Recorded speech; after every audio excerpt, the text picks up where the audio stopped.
excited to continue learning about grammatical signals. I'm Teacher Jackie and you are watching DepEd MP TV. Today, we will discuss the other uses of appropriate grammatical signals or expressions. So be ready, grab your paper, pencil, and your self-learning module. In your last lesson, you have learned how to use grammatical signals appropriately from specific to general, and in problem solution statements. In this lesson, you will further learn to use appropriate grammatical signals or expressions suitable to claim and counterclaim, and likewise to cause and effect pattern of idea development. Before moving forward with our lesson, let us first see how much you already know about it by answering this pre-test. We will be doing together the first 5 items. This is the instruction for this first activity. Analyze each statement carefully and choose the best grammatical signal that fits the idea of the sentence. Write the letter of your answer on your answer sheet or on your module. Let's start with number 1. Blank, you finish your studies, your chance of finding a better job is higher. The choices are A. Thereby, B. So, C. If, D. Consequently. Number 2. I couldn't see my classmates face to face, blank of this COVID-19 pandemic. The choices are A. But, B. Because, C. So, D. Thus.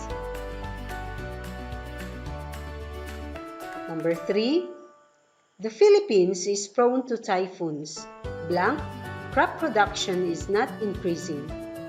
Choices are A. As a result, B. Consequently, C. Because, D. Nevertheless. Number 4.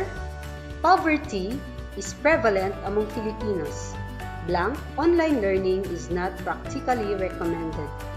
The choices are A. For, B. Due to, C. Accordingly, D. Hence. Number 5. Blank, understand your lesson. You should take time to read it. The choices are A. Since, B. As a consequence, C. In order to, D. As a result.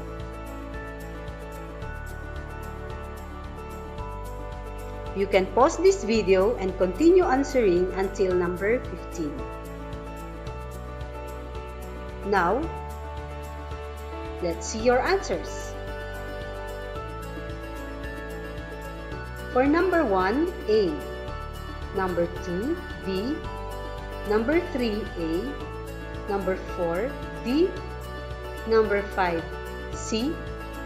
Number 6, B. Number 7, A. Number 8, D. Number 9, C. Number 10, B. Number 11, A. Number 12, B. Number 13, C. Number 14, C. Number 15, D.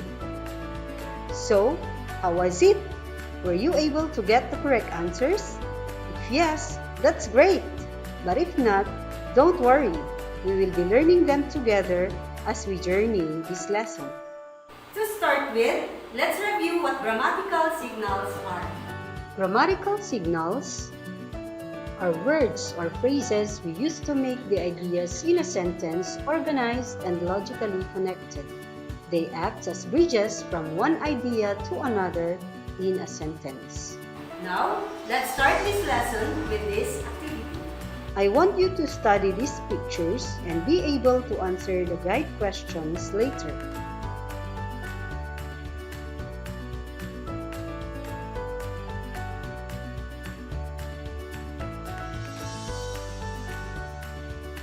Here are the guide questions. Number 1. What are the ideas in the first picture? Number 2. How about in second picture? And number 3. What word or what words can you come up with to show similarities of the first and the second picture? So, how did you write your answers? Always remember that in a sentence, there are different ideas that are contradicting or conforming. The grammatical signals used show what kind of ideas they are. Therefore, it is a must to know how to use these grammatical signals appropriately. Now, I want you to analyze again this picture and be able to answer the questions that I will be giving later.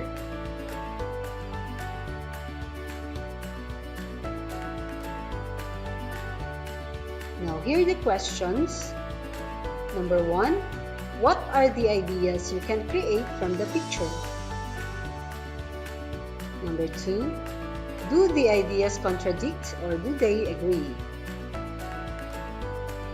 Number 3, if they agree, what word should you use to combine them? And number 4, if they contradict, what word could be used to connect them? In order for you to come up with a very good sentence, you need to use grammatical signals. Aside from the meaning that we have given a while ago, grammatical signals are words or phrases used to connect ideas coherently and logically.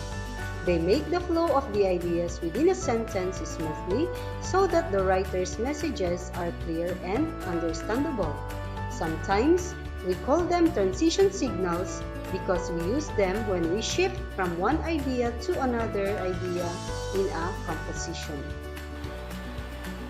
now let's see the use of these grammatical signals in stating claims and counterclaims. A claim means the declaration of something that needs to be proven. On the other hand, a counterclaim is the opposing answer to a claim or declaration. Let's take a look at this example, taken from the picture that I have presented to you a while ago. There is a way that seems right to a man, but its end is the way of death. In this sentence, there is a way that seems right to a man is the claim, and the counterclaim is its end is the way of death.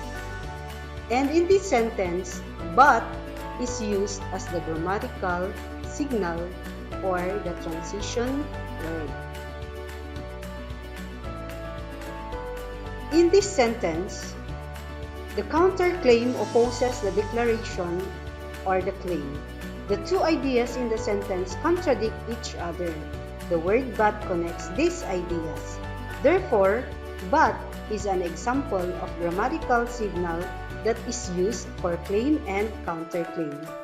There are other signal words or phrases used in the same case, like for example, nevertheless, however, although, despite, otherwise, regardless, notwithstanding, nonetheless, even so, and yet, and still, on the other hand, even though, in spite of, and other words that can be used in the same cases or in the same case.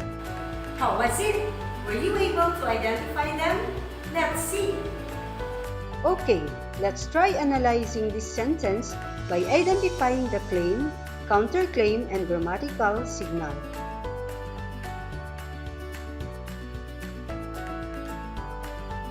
So in this sentence, the claim is God desired that Adam and Eve obey His commandment. The counterclaim is they choose to disobey Him.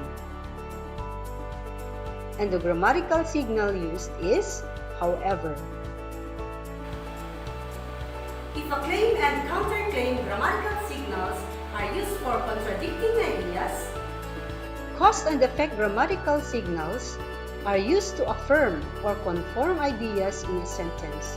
These signal words or phrases are used to logically connect the cause and effect in a confirming way. They can be in words or phrases. Let's take a look at this example. If you study, you will pass. In this sentence, You study is the cause, and you will pass is the effect. And the word if is the grammatical signal or signal word. The sentence states a fact in a positive way. The ideas conform to each other. In a similar way, if you state the cause negatively, the result will also be negative, like this sentence. If you will not study, you will not pass. Therefore, as by the offense of one, judgment came upon all men to condemnation. Even so, by the righteousness of one, the free gift came upon all men unto justification of life.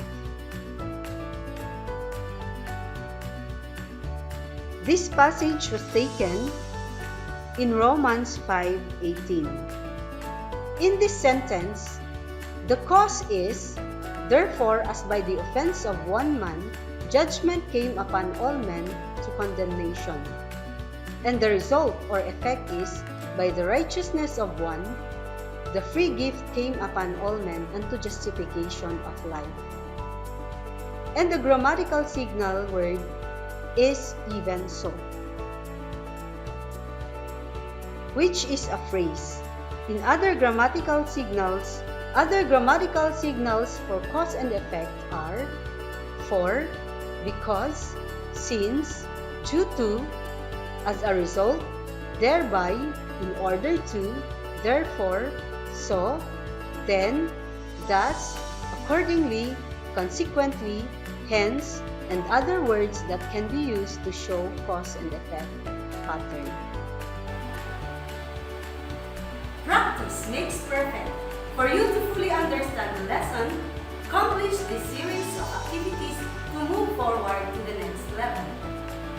For letter A, study the sentences, then identify the phrases that complete their meaning. Just write the letter of your answer on your answer sheet. Number 1. During the last Battle of Bataan, most soldiers were sick. Consequently, A. Many of the soldiers had bad injuries. B. The soldiers were strong enough to win the battle. C. The soldiers were weak and lost the battle. And the answer is C. Number 2. Most teachers think that homework is important. On the other hand, A. These teachers like to give a lot of homework to students. B. Many teachers think that homework does not help students in learning. And letter C. Some teachers think that homework is not important.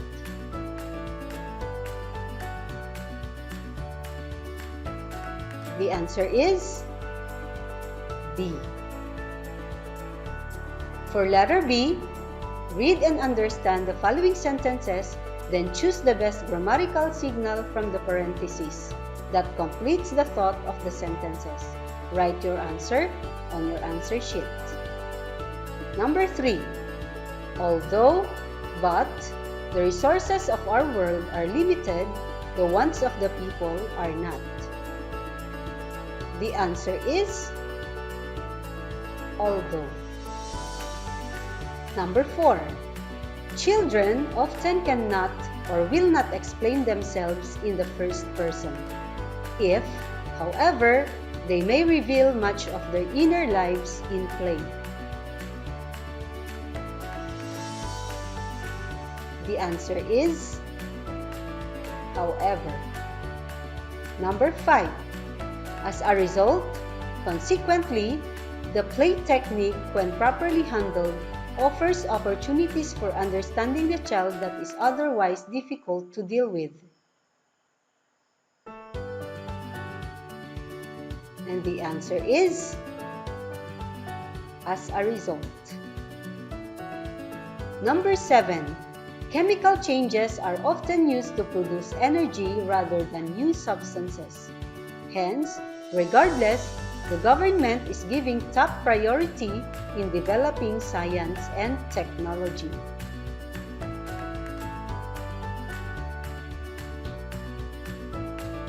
And the answer is hence. Number 8.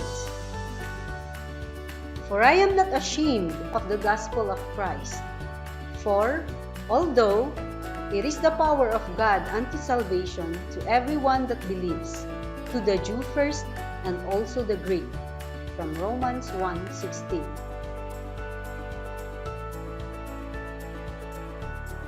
And the answer is 4. Number 9. Choose you this day whom you will serve. But thus, for me and my house, we will serve the Lord. And the answer is but. Number 10. COVID-19 affected all aspects of our lives. However, therefore, life must go on, and so with learning.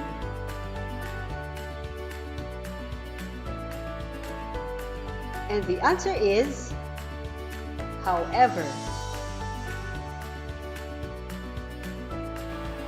Well, are you happy with the result of your activity? Well done! Now, let's see again what we have learned in this lesson. Use the following words in the box to complete the meaning of the following sentences. Write your answer in your answer sheet. The words are counterclaim, grammatical signals, bridges, ideas, result, cause, opposite, and claim. Number 1. Blank is a declaration that has no evidence. Number 2. Blank are used to connect blank logically. Number 4. Another term for blank is reason. Number 5. Blank means the blank claim.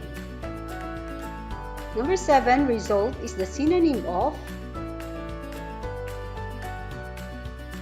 Number 8. Grammatical signals serve as blank in sentences. Were you able to answer all the items? Let's now check your answers. Number 1. Claim. Number 2. Grammatical signals. Number 3. Ideas. Number 4. Cause. Number 5. Counterclaim. Number 6. Opposite. Number 7. Effect. And number 8. Bridges. Good job for accomplishing the activities. So for your output for this lesson, you're going to make a poster about modular and face-to-face learning. Use at least one claim and counterclaim or cause and effect grammatical signals. Use a short bond paper for your poster. Make it colorful. This is 50 points, so give it your best. Here is an example of a sentence for your poster. Modular learning is good, but face-to-face learning is the best. Great job for making it this far. We have finally reached this final activity. For your post-assessment, you're going to read the short narrative where your activity is based. It is entitled A Piece of Bread.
If you think you need to go back to the narrative or to the story, you may do so before answering this post-assessment. Now, you're going to fill in the blanks with the correct grammatical signals such as but, because, despite, however, nevertheless, in spite of, and on the other hand. You can use one signal word repeatedly. Write your answer on your answer sheet. For numbers 13 to 15, you're going to choose the correct answer and write its letter on your answer sheet. Before we're going to check your answers, you can go back to the part where you did not answer correctly or you have doubts. So let's check your answers. For number 1, because. Number 2, because. Number 3, nevertheless. Number 4, but. Number 5, on the other hand. Number 6, because. Number 7, however. Number 8, despite. Number 9, because. Number 10, however. Number 11, but. Number 12, in spite of. Number 13C. Number 14D. And number 15, B.